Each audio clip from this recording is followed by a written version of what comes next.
Alrighty, it's week 35. I'm going to call this week 35A because it looks as though I've been a little bit off somewhere in my counting of the weeks, and I've had occasion to go back and check and see just how many weeks it's been, and today is the start of week 36.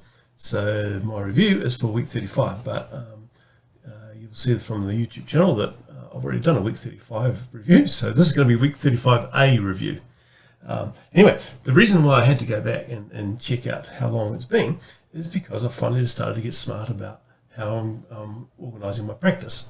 A few reviews ago, I mentioned that I hadn't been doing much on my scales and my sight reading, and I needed to be figuring out a way to do that.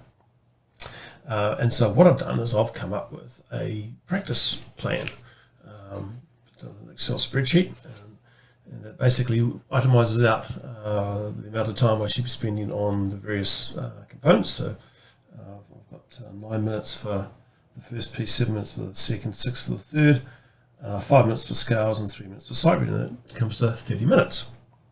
Anyway, I thought I've tested this out over the last 3 or 4 days, and James thought that the sight reading was a bit low, so I've had to sort of increase that to the 5, which is a bit of a shame, but there you go.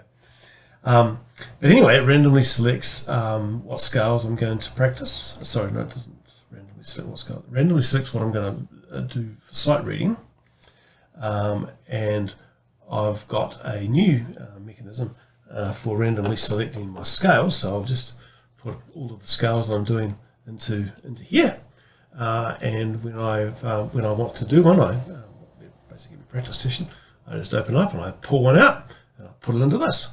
And that way there I can consistently work through my scales in a random sort of way, so I'm not practicing them in the same order each time. And then when this gets empty, I just basically swap the lids over and start again. So it's quite a cunning plan. Can't claim the credit for it. Jane came up with that one when my spreadsheet failed me on several occasions. It was doubling up on some of my random selections. But anyway, got a working solution now, so that's all pretty cool. So going to see how all that pans out. And as for terms of the practice has been going reasonably well over the last week. I've been practicing my 3 pieces, which is Giga, Ants on the Run, and the Lonely Bird. The Lonely Bird's sounding really good. Giga's coming and going. Some weeks, some days it's good, some days it's not. And similarly for the Ants on the Run, which has proven to be rather tricky. It's got quite a lot of. I've got to do this sort of thing. That actually wasn't too bad, but yeah, sometimes I'm missing the middle note, and you've got to do that fast, and you've also got to do it soft, which is tricky as well because it's the speed of the depression on the key makes it loud. So you've got to do it fast but soft, which is quite tricky. And yeah, I think Jane's thinking this one might have turned out to be a bit harder than she expected, but anyway, keep going at it. And we'll see how it all pans out for my next lesson, which I don't know, it's probably about 3 or 4 weeks away, I guess. So anyway, that's my update for this week, week 35A. Right.